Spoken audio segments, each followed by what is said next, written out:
बिस्मिल्लाहिर्रहमानिर्रहीम। अस्सलामुअलैकुम dear students. जो टॉपिक आज आपको स्टडी करना है, पढ़ना है, बहुत ही ज़्यादा ऐसा टॉपिक है कि बहुत तफसील से अगर आपने नहीं पढ़ा तो फिर आपको ये टॉपिक सही तरह क्लियर नहीं हो पाएगा। लिहाजा बहुत तवज्जो चाहिए आपकी आज के टॉपिक के लिए। स्टूडेंट, जैसा कि आप जानते हैं, हमारा बेसिक अकाउंटिंग का एक छोटा सा कोर्स चल रहा है और आज बेसिक अकाउंटिंग का हमारा लेक्चर नंबर जो हो जाता है 7। अब से पहले यानी कि आज से पहले हम 6 लेक्चर्स ऑलरेडी अपलोड कर चुके हैं। आज हमारा अल्हम्दुलिल्लाह परवरदिगार का बहुत शुक्र है 7वां लेक्चर है। टॉपिक हमारा क्या चल रहा है? एसेट के अंदर हमने आपको बताया था करंट एसेट्स होते हैं, फिक्स्ड एसेट्स होते हैं। करंट एसेट्स हम पढ़ चुके हैं, लिहाजा जैसे मैंने रब कर चुका हूँ। फिक्स्ड एसेट्स के अंदर आपको बताया था कि एक होता है टेंजिबल फिक्स्ड एसेट्स, एक होता है intangible fixed assets. Tangible fixed assets भी पढ़ चुके हैं, लिहाजा मैंने रब कर दिया है। इनटेंजिबल फिक्स्ड एसेट्स हम पढ़ने जा रहे हैं, जो मैंने आपसे वादा भी किया था। तफसील से इंशाल्लाह डिस्कस करेंगे, तो अब वो वक्त आ गया है कि हम डिस्कस करें।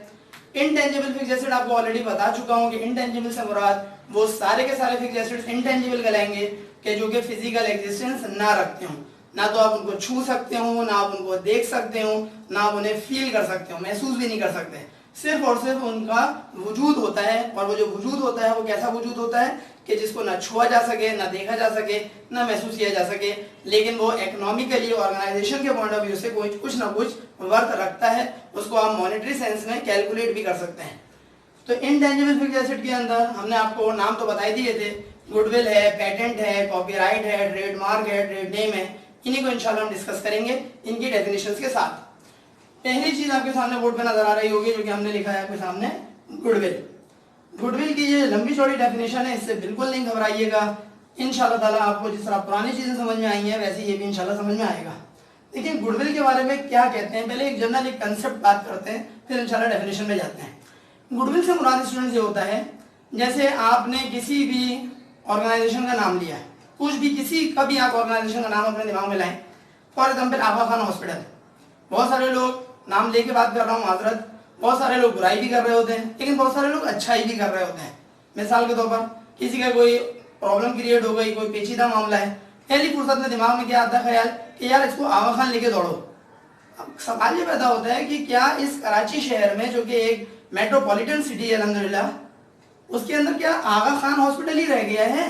बेशुमार हॉस्पिटल्स हैं, तो आगा खान का नाम सबसे पहले क्यों दिमाग में आता है? क्योंकि आगा खान की बेसिकली गुडविल है, आगा खान का एक नाम है। कॉलेज में एडमिशन की बात करें, अगर साइंस का बच्चा है, मैट्रिक कर चुका है, परसेंटेज उसकी अच्छी है, पहली उसकी चॉइस जो होगी वो क्या होगी कि जनाब अली आलमजी में एडमिशन हो जाए, डीजे कॉलेज में एडमिशन हो जाए, दिल्ली कॉलेज में एडमिशन हो जाए।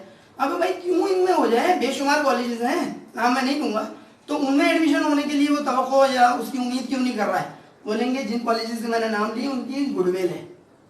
कोचिंग सेंटर्स की बात कर लें, बड़े बड़े नामी ग्रामी कोचिंग सेंटर्स इसी शहर में मौजूद हैं। बच्चे की ख्वाहिश क्या होती है? फला कोचिंग में भाई दाखिला लेना है। क्वेश्चन है क्यों लेना है दाखिला? क्योंकि उनकी एक गुडविल है। एक दो बातें और आपसे शेयर कर लेता हूँ, फिर इस पे जाता हूँ। अब एक क्वेश्चन और भी है, गुडविल बनती कैसे है? गुडविल याद रखिएगा कभी भी पॉसिबल नहीं है, नेवर एवर, कभी पॉसिबल नहीं है कि किसी भी ऑर्गेनाइजेशन की गुडविल जो है वो रातों रात बन जाए। अंग्रेजी का एक मशहूर मारूफ मकूला है, जुमला है कि Rome was not built in a day. Rome आप जानते हैं इटली का कैपिटल है, और जब तबाह बर्बाद हो गया था तो दोबारा से जब नए सिरे से वो तामीर हुआ है तो उसके हवाले से जुमला क्या है कि एक दिन में तामीर नहीं हुआ था। इसका मतलब है कि बहुत लंबा चौड़ा टाइम पीरियड खर्च हुआ था, फिर कहीं जाकर रोम इस शक्ल में है जो मौजूदा शक्ल है। इसका मतलब ये हुआ कि अगर आपको अपनी ऑर्गेनाइजेशन की गुडविल बनानी है तो उसके लिए आपको तन मन धन सब कुछ कुर्बान करना पड़ता है, एक तवील अरसे तक मेहनत करनी पड़ती है, और फिर कहीं जाकर ऑर्गेनाइजेशन की गुडविल बनती है। याद रखिएगा, अगर ऑर्गेनाइजेशन गुड्स को तैयार करने वाली है, अशिया को तैयार करती है, तो अगर वो अशिया अच्छी तैयार कर रही है, ऑर्गेनाइजेशन की उन अशिया को लोग पसंद करते हैं, उनको लाइक करते हैं, उसको यूज करते हैं। मिसाल ले लीजिए कोलगेट टूथपेस्ट, और भी किसी का आप नाम ले सकते हैं। क्वेश्चन ये, कोलगेट टूथपेस्ट बहुत सारे लोगों की अव्वलीन तरजीह क्यों होती है? दांत मांजने के लिए, दांत को रगड़ने के लिए, मांजने के लिए आप मंजन भी यूज कर सकते हैं, और भी बेशुमार टूथपेस्ट मौजूद है। कोलगेट पहली तरजीह क्यों होती है? ये और भी 2-3 है मशहूर मारूफ, वो पहली तरजीह क्यों होती है? क्योंकि उनकी गुडविल बनी हुई है। लोग, अच्छा गुडविल बनती कैसे? क्या मेरे कहने से गुडविल बनेगी? जवाब है नहीं। उन्होंने उसको यूज किया, उन्होंने यूज करने के बाद देखा कि है ये प्रोडक्ट तो बहुत बेहतरीन है, बहुत अच्छी है, हमारे जो हमारी नीड्स हैं उन नीड्स को पूरा कर रही है, तो खुद ब खुद उसकी गुडविल बनेगी। कोई अच्छा टीचर है, अच्छे तरीके से पढ़ा रहा है, समझा रहा है, लेक्चर अच्छा दे रहा है, अपने स्टूडेंट्स को उनका कंसेप्ट अच्छी तरह क्लियर करता है, खुद ब खुद उसकी गुडविल बनती है। टीचर की गुडविल बनती है, उसकी वजह से इदारे की गुडविल बनती है। इदारे की गुडविल बनती है तो फिर लोग क्या करते हैं, भाई फला कोचिंग में, फला कॉलेज में, फला यूनिवर्सिटी में जाके पढ़ लो। क्यों भाई? फला साहब पढ़ाते हैं, फला साहबा पढ़ाती हैं। तो उनकी गुडविल, इंडिविजुअल टीचर की गुडविल जो है वो याद रखिएगा इदारे की गुडविल का सबब बनती है। उम्मीद है आपको ये एक छोटी सी एक आइडिया कायम हो गया होगा इंशाल्लाह ताला गुडविल क्या है। अब हम देखते हैं कि डेफिनेशन क्या है। बिस्मिल्लाहिर्रहमानिर्रहीम। गुडविल के हवाले से कहते हैं, गुडविल एक इंटेंजिबल एसेट होता है। देखिए पहला ही लफ्ज आया इंटेंजिबल। इंटेंजिबल का क्या मतलब होता है? ना तो आप इसको छू सकते हैं, ना आप इसको देख सकते हैं, ना आप इसको फील कर सकते हैं, लेकिन बहरहाल ये एसेट है, बहरहाल ये असासा है, ऑर्गेनाइजेशन को फ्यूचर इकोनॉमिक बेनिफिट फराहम करता है। आगे देखते हैं, दैट इज एसोसिएटेड। दैट किसके लिए आ रहा है? इसी गुडविल के लिए आ रहा है। दैट इज एसोसिएटेड, जो कि मुंसलिक होता है, जो कि जुड़ा हुआ होता है। कौन जुड़ा हुआ होता है? गुडविल। किस चीज से जुड़ी हुई है? With the purchase of one company. एक कंपनी खरीद रही है। किस चीज को खरीद रही है? किसी दूसरी कंपनी को खरीद रही है। लिखा हुआ भी है बाय अनदर। मिसाल लेते हैं, एक फर्जी मिसाल।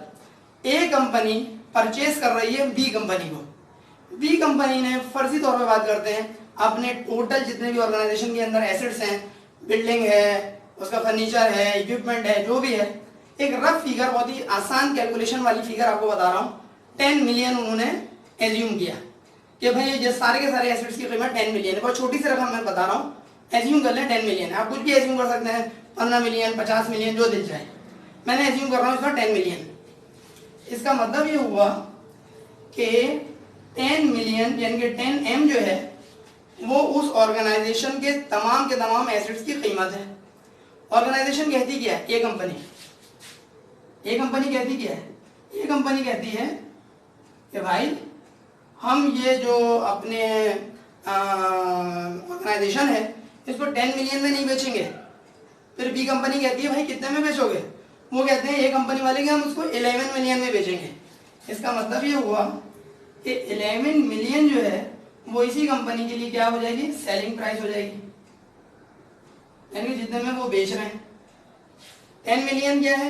ए कंपनी के बारे में आप कह सकते हैं कि उसकी टोटल वर्थ है, एसेट्स की वर्थ है, एसेट्स की कीमत है। बेच कितने में रहे हैं? 11 मिलियन में बेच रहे हैं। इसका मतलब ये हुआ 11 मिलियन और 10 मिलियन का जो फर्क है, पता है कितना फर्क आ गया?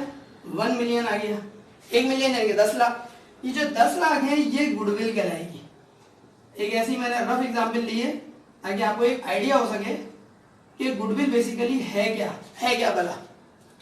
बहुत सिंपल सा है गुडविल का मामला।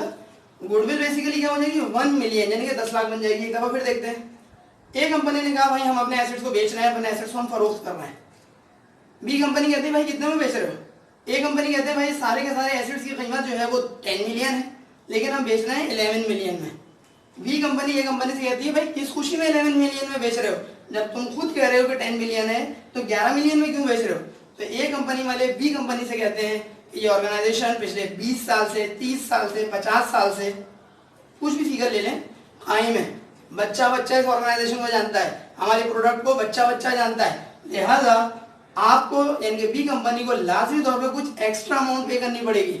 ये एक्स्ट्रा अमाउंट बी कंपनी ए कंपनी को पे करेगी, इसलिए क्योंकि ए कंपनी का एक नाम बन चुका है, उसका एक लोगों के दिलो दिमाग में एक इमेज बन चुका है। वो जो इमेज बन चुका है ना, जिसको आप कहते हैं ब्रांड रिकॉग्निशन, उसका ब्रांड जो है ऑर्गेनाइजेशन ए कंपनी का, वो ब्रांड जो है लोगों के दिलो दिमाग पे छाप कायम हो चुकी है। लिहाजा बी कंपनी को लाजमी हो जाएगा, लाजमी याद रखिएगा, बी कंपनी के लिए लाजमी हो जाएगा कि ए कंपनी को जो एक्स्ट्रा अमाउंट पे करे। ये जो एक्स्ट्रा अमाउंट है वो याद रखिएगा गुडविल। स्टूडेंट यहाँ पे एक छोटा सा सवाल पैदा होता है कि गुडविल जो है किसकी बुक्स में रिकॉर्ड होगी, या ए कंपनी की बुक्स में रिकॉर्ड होगी या बी कंपनी की बुक्स में रिकॉर्ड होगी। तो ये बात याद रखिएगा, ए कंपनी ने अपनी जो ऑर्गेनाइजेशन है उसको वो बेच रही है, कितने में? 11 मिलियन के अंदर। उनके एसेट्स की कीमत 10 मिलियन थी, ओरिजिनली 11 मिलियन में बेच रही है। 1 मिलियन की जो गुडविल है वो याद रखिएगा बी कंपनी की बुक्स में रिकॉर्ड होगी, क्योंकि बी कंपनी बेसिकली ए कंपनी को परचेज कर रही है, खरीद रही है। तो बी कंपनी के बुक्स में गुडविल रिकॉर्ड होगी 1 मिलियन की। बी कंपनी की बुक्स में ही उन एसेट्स की कीमत रिकॉर्ड होगी टोटल 10 मिलियन, और 10 मिलियन और 1 मिलियन को मिला देंगे, प्लस कर देंगे तो टोटल 11 मिलियन बन जाएगा। एक दफा फिर देखते हैं कि इस डेफिनेशन के अंदर वर्डिंग क्या लिखी हुई है। Goodwill is the portion, goodwill वो हिस्सा है, of the purchase price, purchase price का। इसका मतलब ये हुआ टोटल परचेज प्राइस यहाँ पे क्या होगी, सेलिंग प्राइस बोले या परचेज प्राइस बोले, दोनों का एक ही मतलब है, इसलिए एक ही मतलब है, क्योंकि एक पार्टी बेच रही है उसके लिए सेलिंग प्राइस, एक पार्टी खरीद रही है उसके लिए परचेज प्राइस। कितना है भाई, 11 मिलियन है। क्या कह रहे हैं, goodwill is the portion, goodwill वो हिस्सा है, of the purchase price, 11 million में से उन एसेट्स की कीमत कितनी है, 10 मिलियन, और उन एसेट्स का जो हिस्सा है गुडविल का वो कितना है students, 1 million.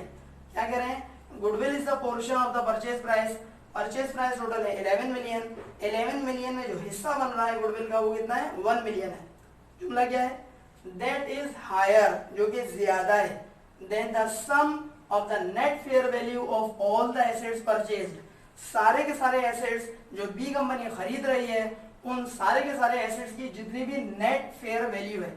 Net fair value का मतलब ये होता है कि वो कीमत जो कि ए और बी के दरमियान तय पा रही है, डिसाइड हो रही है कि भाई ये एसेट्स हम इतने में खरीद रहे हैं, तो नेट फेयर वैल्यू उन एसेट्स की जो कि खरीदे जा रहे हैं उनकी जितनी भी कीमत होगी सम यानी कि टोटल करके उसके मुकाबले में जितना ज्यादा पे किया जा रहा है, इसका मतलब हुआ sum of the net fair value of all the assets purchase जो है वो कितना है, 10 मिलियन है, और ज्यादा कितना पे कर रहे हैं, 1 मिलियन।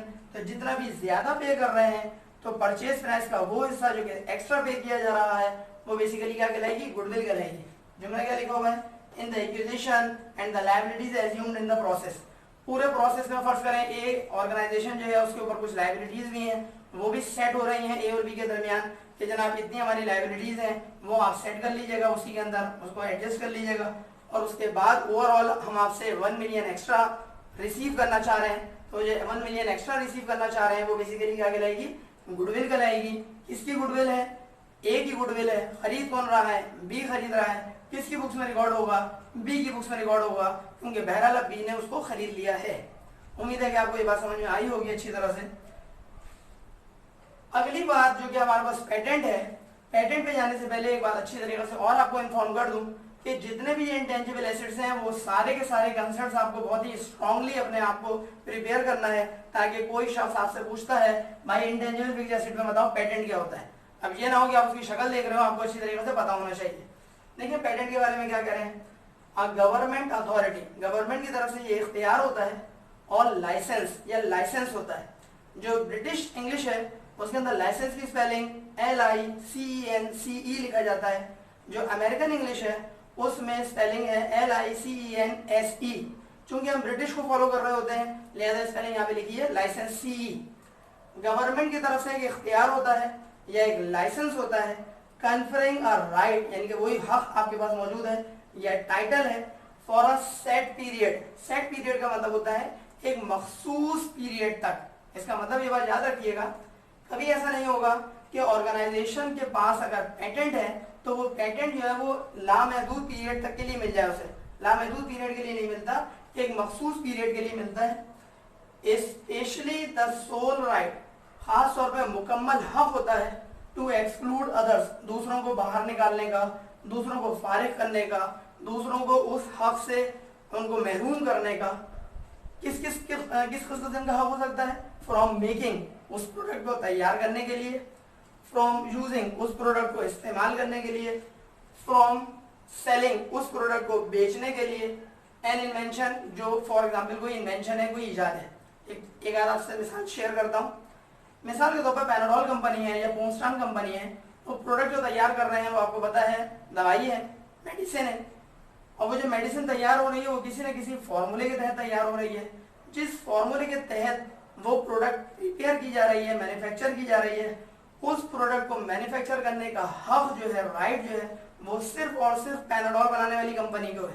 कोई दूसरी कंपनी पैनाडोल के अलावा उस प्रोडक्ट को ना तो तैयार कर सकती है, ना ही यूज कर सकती है, ना ही बेच सकती है उस इन्वेंशन को जो कि पैनाडोल बनाने वाली कंपनी के पास मौजूद है। याद रखिए, जिस ऑर्गेनाइजेशन के पास ये पेटेंट होता है वो ऑर्गेनाइजेशन गवर्नमेंट को बाकायदा लाइसेंस की फीस भरती है, जो कि गवर्नमेंट के पॉइंट ऑफ व्यू से देखा जाए तो एक सोर्स ऑफ इनकम जनरेट हो जाती है। इसका मतलब क्या हुआ कि पेटेंट दरअसल क्या होता है, गवर्नमेंट की तरफ से एक इख्तियार होता है, हुकूमत की जानिब से इख्तियार है, या हुकूमत की जानिब से एक लाइसेंस है। किसके पास? ऑर्गेनाइजेशन के पास। क्या लाइसेंस है? कि वो प्रोडक्ट बनाने के लिए कंपनी के पास इख्तियार है कि वही तैयार करेंगे, मैन्युफैक्चर करेंगे, वही उसको यूज करेंगे, वही उसको बेचेंगे, और सिर्फ मुकम्मल तौर पे इख्तियार उस ऑर्गेनाइजेशन के पास है जिसके पास उसका पेटेंट है। याद रखिएगा कि ये पेटेंट जो है वो जिंदगी भर के लिए, लामहदूद टाइम पीरियड के लिए नहीं होता, अनलिमिटेड टाइम के लिए नहीं होता, बल्कि for a set period. Set period का मतलब होता है, पीरियड माने दौरानिया, एक अरसा। सेट पीरियड इनके तयशुदा टाइम पीरियड होता है, या पहले से तयशुदा वक्फा होता है, जिस वक्फे के अंदर उस पेटेंट का हक उस ऑर्गेनाइजेशन के पास है। जैसे ही वो टाइम पीरियड खत्म होता है, ऑर्गेनाइजेशन को दोबारा से अपने उस एक तरह से एग्रीमेंट जो होता है उसको रिन्यू करना पड़ता है, और गवर्नमेंट को फिर लाइसेंस की फीस भरनी पड़ती है। उम्मीद है कि आपको गुडविल और पेटेंट अच्छी तरह समझ में आया होगा। बकिया 3 आपको इसको कंटिन्यू करते हैं। स्टूडेंट्स, जो थर्ड हमारे पास आज के तारीख के अंदर हम पढ़ने के लिए जा रहे हैं, इंटेंजिबल फिक्स्ड एसेट, उसका नाम आपको बोर्ड पे नजर आ रहा होगा, कॉपीराइट। कॉपीराइट बेसिकली ये भी एक इंटेंजिबल एसेट होता है और फिक्स्ड एसेट होता है। इंटेंजिबल इसका मतलब नजर नहीं आता, ये भी। Fixed asset long term basis पर ऑर्गेनाइजेशन को फायदा पहुंचाता है, एसेट ऑर्गेनाइजेशन को इकोनॉमिकल कोई ना कोई बेनिफिट पहुंचा रहा होगा। तो कॉपीराइट का मतलब क्या होता है, ये हमारा थर्ड इंटेंजिबल फिक्स्ड एसेट हम पढ़ने जा रहे हैं। कॉपीराइट का मतलब होता है कि आपके पास हक है किसी चीज को कॉपी करने का। अगर आपके पास हक है तो फिर उसको आप कह सकते हैं कॉपीराइट आपके पास मौजूद है। अफसोस का मुकाम है कि हमारे मुल्क में, या बर सगीर के अंदर कहना चाहिए, कि कॉपीराइट के उसूलों की ज़बरदस्त तरीके से खिलाफ वर्जी होती है। जबकि अगर आप मगरब में चले जाएं, वेस्ट में, अमेरिका वगैरह के अंदर, कॉपीराइट के उसूलों की अगर कोई खिलाफ वर्जी करता है, इस कानून की खिलाफ वर्जी करता है, तो उसको ज़बरदस्त तरीके से उसके ऊपर जुर्माना भी होता है और उसको जेल भी भेज दिया जाता है। लेकिन हमारे मुल्क में, या हमारे जैसे मुल्कों के अंदर कहना चाहिए, कॉपीराइट के उसूलों की इतने ज़बरदस्त तरीके से खिलाफ वर्जी होती है कि जिसकी कोई हद नहीं है, कोई इंतहा नहीं है। आइए देखते हैं कॉपीराइट से क्या मुराद है। कॉपीराइट का मतलब होता है, कॉपीराइट रेफर्स, कॉपीराइट हवाला दे रहा है to the legal right. Right माने हक, लीगल माने कानूनी। यानी कि अगर आपके पास कॉपीराइट हक है तो इसका मतलब आपके पास एक कानूनी हक है। किस चीज का? ऑफ द ओनर, मालिक के पास है, ऑफ इंटेलेक्चुअल प्रॉपर्टी। यहाँ पे एक वर्ड यहाँ पे यूज हो रहा है, इंटेलेक्चुअल प्रॉपर्टी। इंटेलेक्चुअल प्रॉपर्टी का मतलब होता है रिजल्ट ऑफ क्रिएटिविटी। इसको हम यहाँ पे मेंशन करते हैं। इंटेलेक्चुअल प्रॉपर्टी का मतलब होता है, आप इसको कह सकते हैं रिजल्ट आएगा, नतीजा है इस चीज का, क्रिएटिविटी का। क्या मतलब स्टूडेंट्स? अगर किसी शख्स के पास कोई इंटेलेक्चुअल प्रॉपर्टी है, प्रॉपर्टी वैसे तो लफ्जी मतलब होता है तर्जुमा, उसका लफ्जी तर्जुमा क्या होता है? प्रॉपर्टी का जायदाद। लेकिन यहाँ पे जो प्रॉपर्टी है वो इंटेलेक्चुअल है, यानी कि दिमागी तौर पे बात हो रही है कि रिजल्ट है क्रिएटिविटी का। क्रिएटिविटी का मतलब होता है आपने अपने दिमाग से कोई चीज प्रोड्यूस करी है।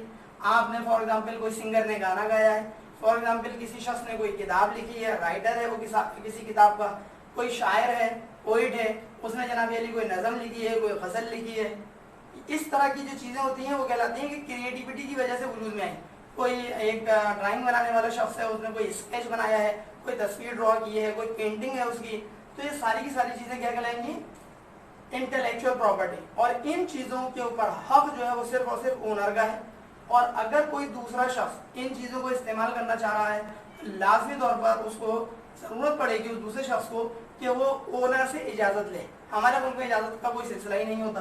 अब देखें जुमला क्या लिखा हुआ है, कॉपीराइट रेफर्स, कॉपीराइट हवाला दे रहा है, टू द लीगल राइट, एक कानूनी हक है, ऑफ द ओनर, मालिक का हक है, इस चीज का, इंटेलेक्चुअल प्रॉपर्टी का, जो मैंने आपके बोर्ड के सामने लिखा कि रिजल्ट ऑफ क्रिएटिविटी, किसी भी सूरत में, क्रिएटिविटी की सूरत में एक नतीजे के तौर पर वो इंटेलेक्चुअल प्रॉपर्टी सामने आती है। एग्जाम्पल्स आपको दे चुका हूँ।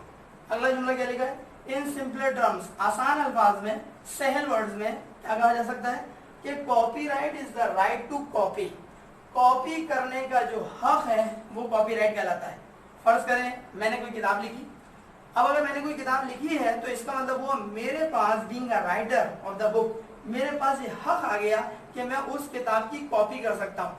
कोई दूसरा माई का लाल, उस किताब को मेरी इजाजत के बगैर अगर कॉपी करता है तो मैं उसके खिलाफ कानूनी कार्रवाई कर सकता हूँ और ये हक रखता हूँ कि उसके खिलाफ कानूनी चाराजोई कर सकूँ। क्वेश्चन है मेरे पास ये हक कहाँ से आ गया और क्यों आ गया? उसका जवाब ये है कि उस किताब का ओनर यानी कि राइटर, लिखने वाला कौन है? वो मैं हूँ।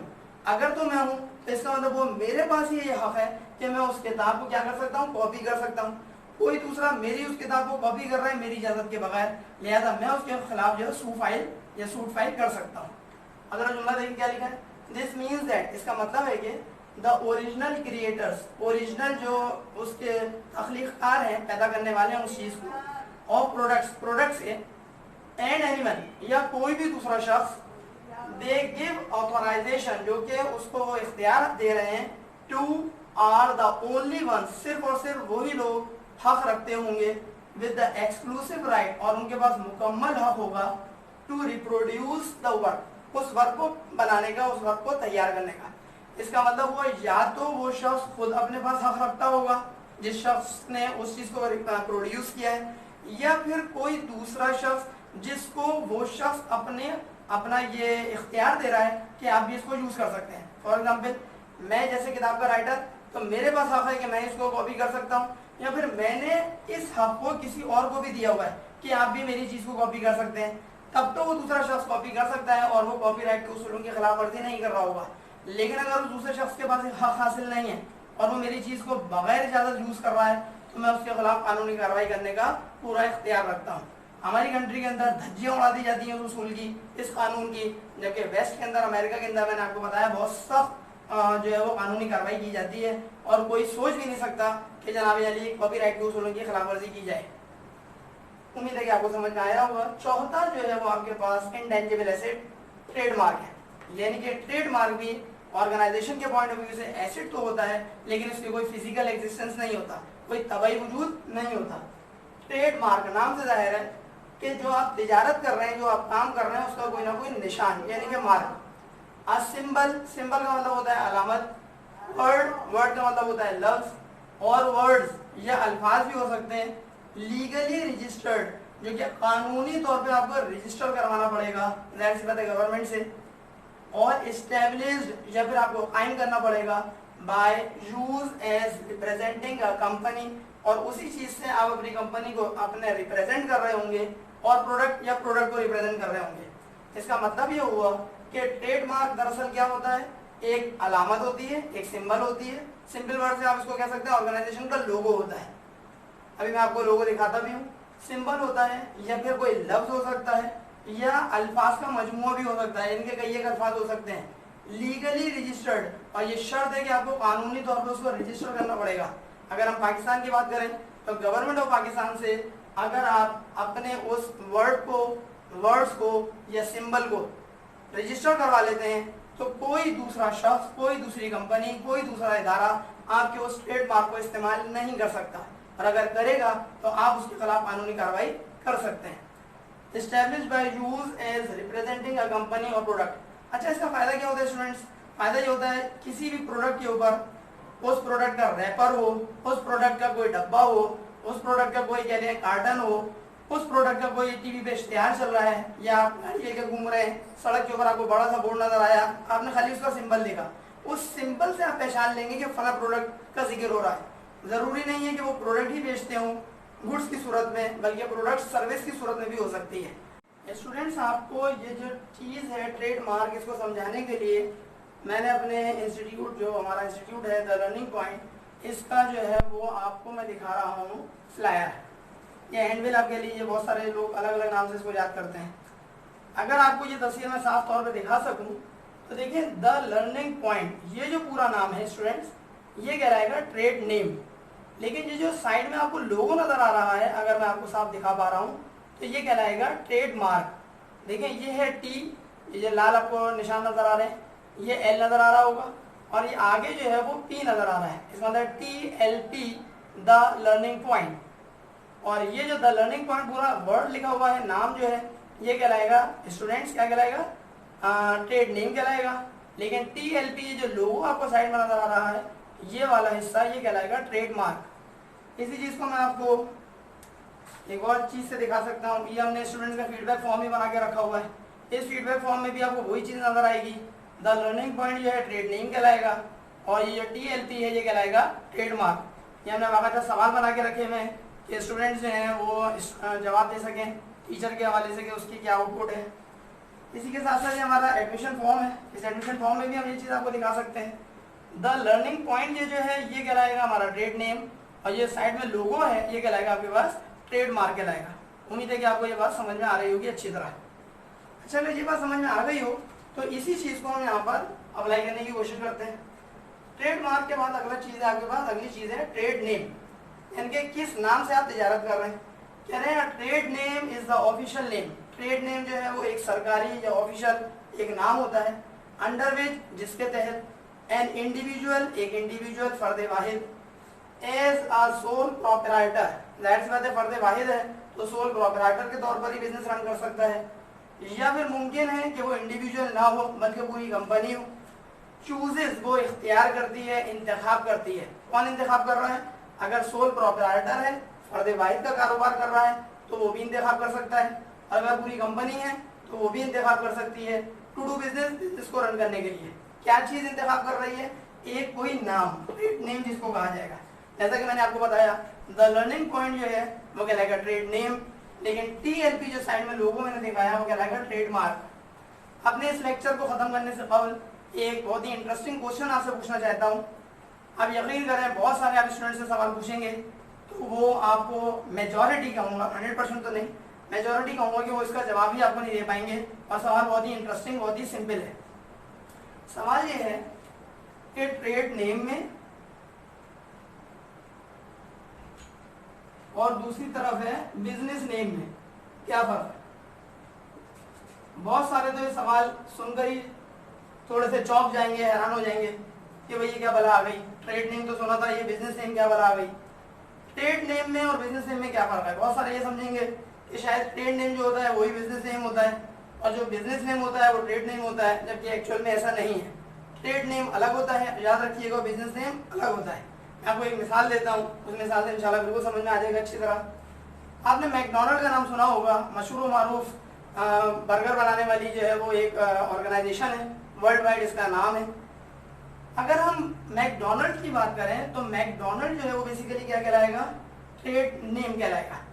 लेकिन अगर हम बात करते हैं कि मैकडोनल्ड का बिजनेस नेम क्या है तो बहुत सारे समझेंगे कि वो भी मैकडोनल्ड ही होगा, जबकि एक्चुअल में ऐसा नहीं है। चाहे तो आप सर्च कर सकते हैं तो आपको मेरी बात सही साबित होगी। पहले मैं ट्रेड नेम लिखता हूँ। ट्रेड नेम है, एग्जाम्पल के तौर पे ले रहा हूँ, मैकडोनल्ड्स। हमारे मुल्क में भी इनकी कई एक ब्रांचेस मौजूद हैं, बल्कि कहना चाहिए पूरे मुल्क में शायद इनका जाल फैला हुआ है कहना चाहिए। मैकडोनल्ड्स जो है वो कहलाएगा इनका ट्रेड नेम, यानी कि इस नाम से ये तिजारत कर रहा है। लेकिन जो बिजनेस नेम है वो मैकडोनल्ड्स नहीं है बल्कि मैकडोनल्ड्स कॉरपोरेशन है। इसका मतलब ये हुआ, स्टूडेंट्स आपको ये बात अच्छी तरह समझ में आ रही होगी कि दोनों में मामूली सा फर्क है। अब बोलेंगे इस फर्क का फायदा क्या है और क्यों रखा जाता है। मैकडोनल्ड जो ऑर्गेनाइजेशन है वो दुनिया भर में जिस नाम से कारोबार कर रही है वो आपके सामने बोर्ड पर नजर आ रहा है, मैकडोनल्ड्स। लेकिन यही ऑर्गेनाइजेशन अगर जब अपने बिजनेस से रिलेटेड जो टैक्स के मामला होते हैं, टैक्स रिटर्न्स वगैरह सबमिट करवाने पड़ते हैं गवर्नमेंट को, तो वो जो टैक्स के मामला होते हैं उसके लिए जो नाम यूज कर रहे हैं अपनी ऑर्गेनाइजेशन का वो है मैकडोनल्ड्स कॉरपोरेशन। लेकिन नॉर्मली दुनिया भर में जिस नाम से वो मशहूर मारूफ है वो है मैकडोनल्ड्स, क्योंकि ये इनका ट्रेड नेम है। तो उम्मीद है कि आपको समझ में आ रहा होगा कि ट्रेड नेम में और बिजनेस नेम में मामूली सा फर्क होता है। बहुत सालों के नजदीक एक ही है, जबकि एक्चुअल में ऐसा नहीं है। आज के सारे इतने लंबे चौड़े हमने वीडियो लेक्चर में आपसे क्या डिस्कस किया, इंटेंजिबल फिक्स्ड एसेट्स को डिस्कस किया। और इंटेंजिबल फिक्स्ड एसेट्स के अंदर हमने गुडविल है, पेटेंट है, कॉपीराइट है, ट्रेडमार्क है, ट्रेड नेम है, इसको तफसील से हमने डिस्कस किया। बहुत सारों के नजदीक शायद ये इतना तफसील से डिस्कस करने की जरूरत ही नहीं है, क्योंकि बहुत सारे जो है वो इसको सिर्फ नाम गिनवा देते हैं और मामला खत्म हो जाता है। लेकिन मेरे नज़दीक जो है बहुत ही ज़्यादा इंपॉर्टेंट हैसियत रखता है कि आपको ये बात पता होनी चाहिए। एक आखिरी बात कह के आज की वीडियो लेक्चर का इख्तिताम करूँगा कि बाद औक़ात इंटरव्यू में स्टूडेंट को या इंटरव्यूई को कहना चाहिए, इंटरव्यूअर जो है वो घेर लेता है। सवाल ये पैदा होता है कैसे घेर सकता है, वो इस तरह से घेर सकता है स्टूडेंट्स कि फर्ज करें एक बीकॉम पास स्टूडेंट है, इंटरव्यू देने गया है और इंटरव्यूअर जो है वो देखें सवाल क्या कर रहा है। सवाल इंतहाई आसान है, लेकिन इतना आसान है कि स्टूडेंट बेचारा परेशान हो गया। सवाल क्या पूछ रहा है इंटरव्यूअर? कह रहा है एसिड को डिफाइन करिए। याद रखिए वो स्टूडेंट जो बैलेंस शीट के बारे में एक एक चीज जानता है, एसिड को डिफाइन किस तरह से कर रहा है? ऐसे डिफाइन कर रहा है कि वो कह रहा है कि एसिड का मतलब होता है सर जैसे कि असासा होता है ना, जैसे कि इक्विपमेंट है, बिल्डिंग है। इंटरव्यूअर भी होशियार क्या कह रहा है? कह रहा है आप बताइए एसिड को डिफाइन करने को कह रहा हूं मैं आपसे, एसिड की एग्जांपल्स नहीं मांग रहा हूं। अब स्टूडेंट ऐसी सूरत में क्या होता है जिसको एसिड की डेफिनेशन नहीं आती, वो एसिड के बारे में बयान करने से कासिर है और बगलें झांक रहा है अपनी। ऐसी सूरत में उसको जो रिजेक्ट कर दिया जाता है। इसका मतलब ये हुआ ये छोटी छोटी चीजें होती हैं, लेकिन आपको अच्छी तरह से पता होनी चाहिए, क्योंकि यही चीजें जो है स्टूडेंट के कैलिबर को शो कर रही होती हैं कि उसने कितना अच्छी तरीके से पढ़ा हुआ है। आज के टॉपिक में स्टूडेंट हमने क्या डिस्कस कर लिया? Assets, liabilities, capital, expense, revenue के अंदर हमने एसेट के एक मखसूस हिस्से को पढ़ा जो कि फिक्स एसेट था, और फिक्स एसेट के अंदर भी हमने जो है वो इनटेंजिबल फिक्स एसेट को पढ़ा, क्योंकि टेंजिबल हम ऑलरेडी पढ़ चुके थे। अगर आपको हमारा वीडियो लेक्चर पसंद आया हो, काइंडली इसको लाइक करें, अपने फ्रेंड्स में शेयर करें और हमारे इस चैनल को लाजमी तौर पर सब्सक्राइब करिएगा, ताकि आपको ऐसे ही रिलेटेड जो वीडियोस हैं वो आपको इंशाल्लाह ताला मिल सके। अगले वीडियो लेक्चर तक के लिए अपने टीचर सर अली अहमद को इजाज़त दीजिए। अपना बहुत ख्याल रखिएगा। अस्सलाम वालेकुम।